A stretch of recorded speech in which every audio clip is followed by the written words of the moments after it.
జరుగుతుంది అనంటే, మోనోపోలిజం జరుగుతుంది అనంటే, నేనే నాదే నా అనేటువంటి అహంకారత్వం పెరుగుతుంది అనంటే నెమ్మదిగా సమతత్వం ఏమైపోద్ది? పాడైపోద్ది.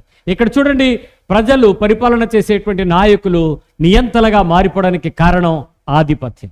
ఈ నియంతృత్వము, ఈ ఆధిపత్యము, ఈ బలము ప్రజల ఎదుట సచ్చినట్టు లోబడేలాగా చేస్తుంది, సమ్మతానికి ఒప్పుకునేలాగా చేస్తుంది.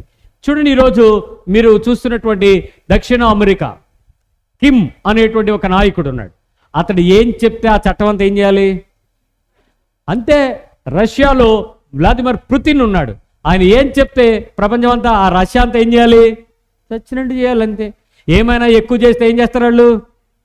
ఏమైనా చేసి తీసుకెళ్ళి నిన్ను మా రూపం లేకుండా మార్చిపడేస్తారంతే. చైనాలో అధికారపు నియంతృత్వం, ఏం చెప్పినా అదే చేస్తారు. అందుకని ఈ